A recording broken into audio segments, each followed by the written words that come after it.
con Emilia Mamberti. Es abogada, máster en Derecho Global por la Universidad de Génova, coordinadora del área de Derechos Económicos, Sociales y Culturales de la SIG, directora de la Clínica Jurídica de Acceso de la Información Pública de la Universidad Nacional de La Plata. Emilia va a hablar de la intervención del Poder Judicial en los conflictos colectivos, particularidades de la configuración y mantenimiento de los casos y libre disposición de los derechos. Bueno, buenas tardes. ¿Se escucha bien ahí? ¿Sí? En primer lugar, queríamos agradecerle a la ADA, si se escucha mejor, gracias, la invitación a SIG a participar de este encuentro. Como otra aclaración preliminar, ASIG, para quien no lo conocen, es una organización no gubernamental que promueve el fortalecimiento de las instituciones democráticas y el reconocimiento de derechos de grupos desaventajados. Y entre las herramientas que utiliza, una es el litigio. Y en esta calidad de usuarios del fuero de la ciudad, desde el otro lado del mostrador, como se hablaba hoy más temprano, nos invitaron para conversar, habiendo identificado que en los últimos años el fuero contencioso local, que típicamente fue un fuero de vanguardia y muy progresista en virtud de las normas muy robustas de reconocimiento de derechos que tiene la ciudad, bueno, en ese fuero se empezaban a identificar algunas prácticas que podían resultar como desestimulantes para la promoción de litigios y para el reconocimiento de estos derechos en la misma línea en la que se hablaba recién. Para abordar esta propuesta que nos llegó, voy a referirme a dos sentencias que dan cuenta del problema que está contenido en el título de la presentación, que tiene que ver con situaciones procesales que determinan que el Poder Judicial deje de entender en conflictos que involucran derechos colectivos, que tienen más interrogantes que respuestas, y creo que era un poco la idea de la jornada, por ser muy actuales y por estar poco definidos por la falta de regulación y en algunos casos por la falta de solución de los procesos que voy a mencionar, que están pendientes de resolución, valga la redundancia. Y estas dos causas son una en la que a la SIG Factora, que es Asociación Civil por la Igualdad de la Justicia, con Gobierno de la Ciudad, un expediente de tramitó en el Juzgado 2 y resolvió la Sala 1. Y la otra causa es una causa bastante actual y conocida, que es la causa que promovió García Elorrio contra el Gobierno de la Ciudad y la legislatura por el tema del presupuesto participativo. La primera de las acciones fue una causa que se promovió con el objeto de que se incorporara a las villas de la ciudad a los planes y programas de instalación de plazas, parques y espacios de recreación que el gobierno planificaba, gestionaba y publicaba para los demás barrios de la ciudad. Lo que se identificó fue que existía una práctica y una política pública diseñada para promover el derecho al esparcimiento, al juego y al descanso, que dejaba afuera a las villas de la ciudad. Y se publicaba esta política y se ejecutaba sin tener en cuenta a estos barrios, a estos espacios. La acción de amparo se promovió con el objeto de que se cesara en esa práctica discriminatoria, que se remediara esa discriminación y que eventualmente se instalaran o reinstalaran, según el caso, las plazas y los espacios de recreación en esas áreas. Los derechos que se invocaron como vulnerados fueron los derechos a un ambiente sano, a la igualdad, y se invocó violación del principio de no discriminación, y al esparcimiento de los niños y niñas, como está consagrado en la correspondiente convención. En primera instancia se hizo lugar a la acción y se fijó una condena a elaborar un plan que incluyera a las villas en igualdad de condiciones con los demás barrios de la ciudad en un determinado periodo con algunas características, y acompañar también al expediente los planes de los últimos 4 años de otros barrios, que en particular eran Palermo y Almagro, para confrontarlos, digamos, con el plan que se obligaba a presentar para las villas, para ver si esta igualdad estaba remediada. El gobierno de la ciudad apeló a esta decisión, y ya ante la Cámara a lo que se apeló fue a algunos mecanismos de diálogo, digamos, consideramos que son muy valiosos en el marco de estos procesos colectivos. Se generaron mesas de trabajo entre algunos organismos, en particular la SECHI y el Gobierno de la Ciudad, y así quien era actor en el proceso. En ese marco se presentaron distintos documentos. El gobierno de la ciudad expresó la dificultad de implementar estas políticas por las características propias territoriales de las villas. La asesoría tutelar hizo también sus observaciones, así lo propio. Se presentaron algunos planes de acción respecto de cuestiones que se habían ya realizado en los últimos 10 años y para los próximos años. Y en la asesoría tutelar termina solicitando que se dicte sentencia, y cuando se dicta sentencia se resuelve la declaración de abstracción del caso. O sea, se declara que la cuestión devino abstracta porque en el marco de estas mesas de trabajo el gobierno de la ciudad habría presentado este plan y habría remediado esta desigualdad existente en la instalación o reinstalación de plazas, parques y espacios de recreación en las villas de la ciudad y, digamos, habría generado condiciones igualitarias con los demás barrios de la ciudad. Hubo un voto de minoría, entonces, en ese entonces integraba la sala el doctor Balbín, que hizo algunas precisiones sobre el litigio estructural, sobre las que voy a volver después, que tienen que ver con la necesidad o con el objeto específico de esta clase de procesos, que tiene que ver con la remoción de los obstáculos al derecho que se alegó vulnerado. Y que hicieron algunas precisiones respecto del plan de trabajo que habría presentado la ciudad en el marco de esas mesas. Y en ese caso, por el contrario, se consideró que no era suficiente para dar cumplimiento a una sentencia, lo que el gobierno había expresado en esas mesas de trabajo o audiencias o espacios de diálogo, porque en esas mismas mesas el gobierno había reconocido que había información que no tenía, se observaba que habían asignaciones presupuestarias que no eran igualitarias para los parques de las villas y para los parques de los demás barrios, porque habían expresiones, digamos, imprecisas respecto de lo que el paquete normativo aplicable le exigía al gobierno de la ciudad en términos de garantías de derechos. Esto, digamos, sería la descripción muy breve de cómo fue el transcurso del proceso. Entonces, la cuestión como jurídica a discutir es qué pasa con estas declaraciones de abstracción, que básicamente lo que hacen es determinar el cese de la intervención del Poder Judicial en la afectación de esos derechos de incidencia colectiva. ¿Cuándo es una cuestión abstracta? ¿Cuándo viene una cuestión abstracta? La definición como del Manual de Derecho Procesal nos indica que eso sucede cuando por fuera del proceso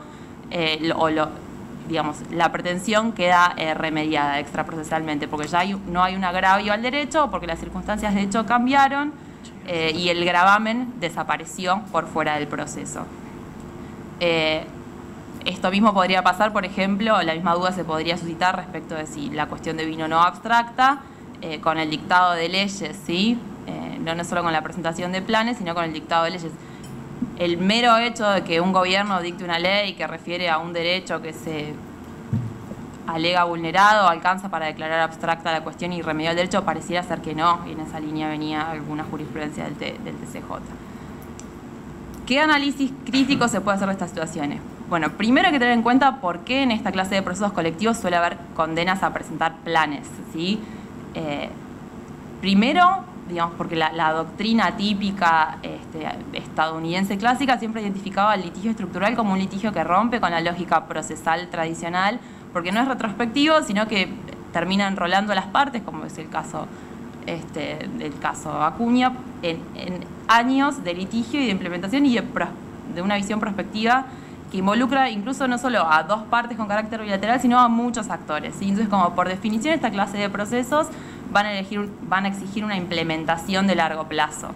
Y hay otra cuestión por la que suelen existir condenas a presentación de planes que no tienen que ver con la situación de hecho que buscan remediar esta clase de litigios, sino también con una cuestión jurídica que es la división de poderes. El estándar más tradicional, y que dicho en pocas palabras tiene fijado la Corte, es yo, Poder Judicial, no te digo a vos, Poder Administrador, cómo, pero sí te digo qué, con lo cual te condeno a que elabores un plan y lo presentes. Esto hace que sea frecuente que en esta clase de litigios las condenas condenen a presentar planes. Esto significa que el derecho se satisface, se remedia con la simple presentación de un plan. Yo creería que no, que las razones que llevan a que las sentencias condenen a presentar un plan no tienen que ver con creer que el plan satisface al derecho, sino con estas dos cuestiones, entre otras, que les mencionaba recién. Con lo cual, un primer punto crítico que se puede discutir es si la mera presentación de planes o programas de gobierno bastan para satisfacer un derecho vulnerado, que se había, digamos, acreditado como vulnerado. No hubo un rechazo de demanda porque esos derechos no estaban vulnerados, ¿sí? Quedó firme que esos derechos sí estaban vulnerados en este proceso y se podría replicar. Digamos, podríamos pensar algo análogo, si hay un juicio no colectivo en el que yo soy acreedora de alguien y interpongo mi acción para cobrar mi crédito y supongamos que las reglas procesales me permiten presentar un plan de pago, pero yo no lo pago, por más voluntad de pago que yo haya expresado al presentar el plan, no creo que el juez vaya a declarar abstracta la cuestión porque yo manifesté mi voluntad de pagar.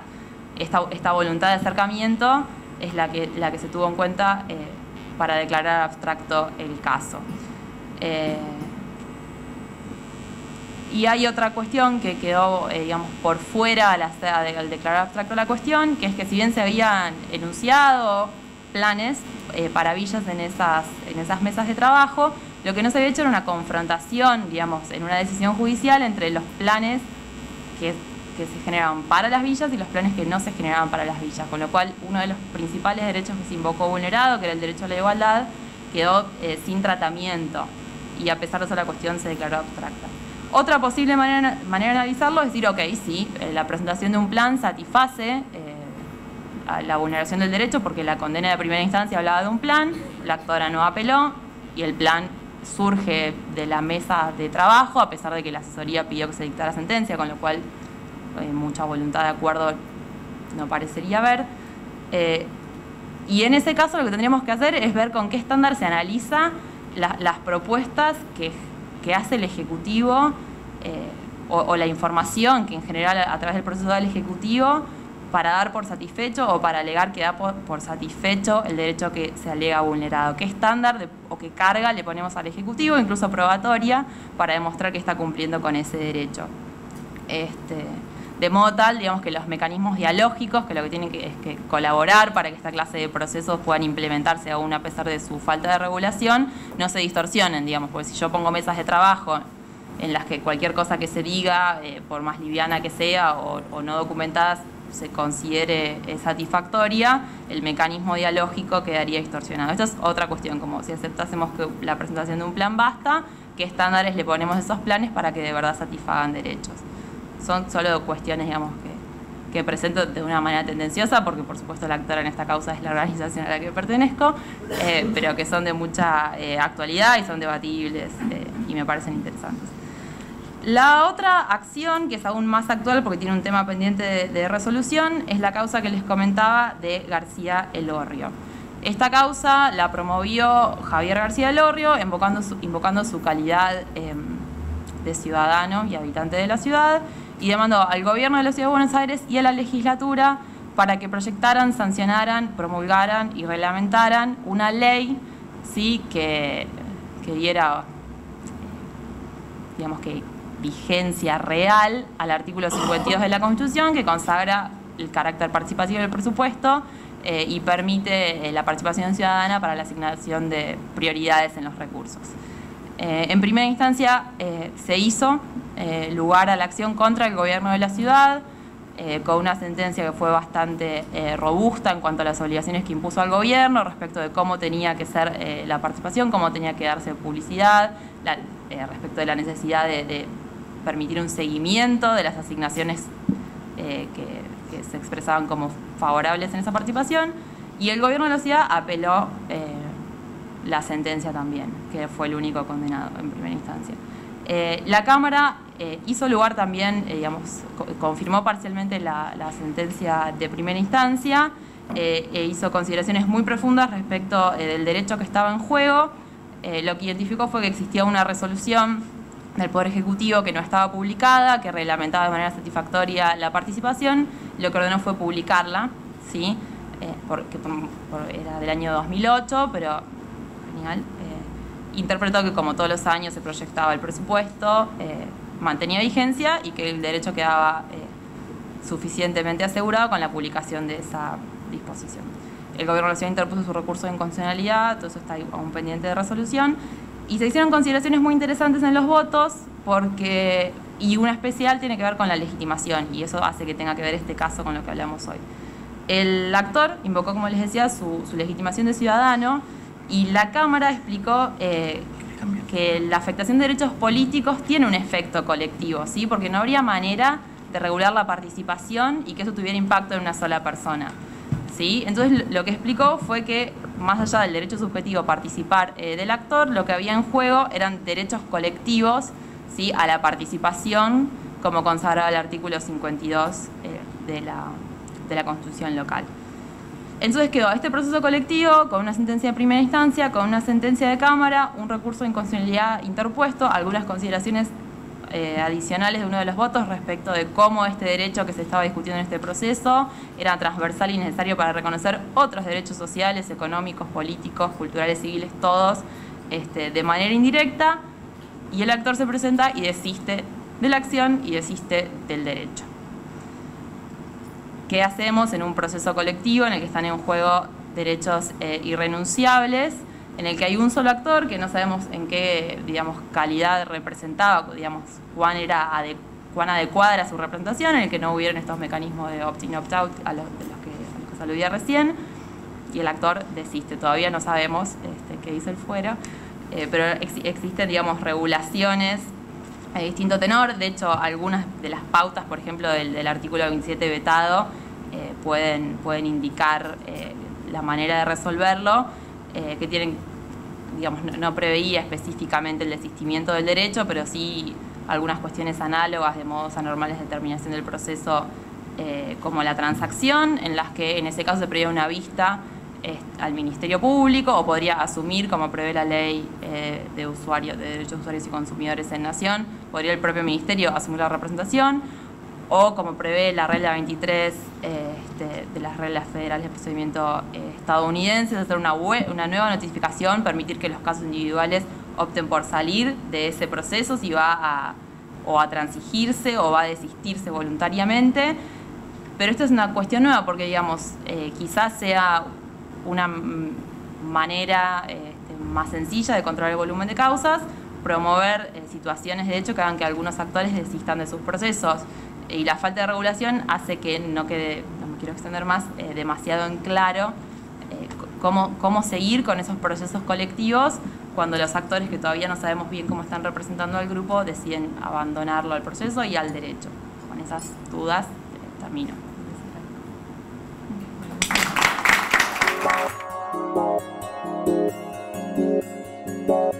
Bye.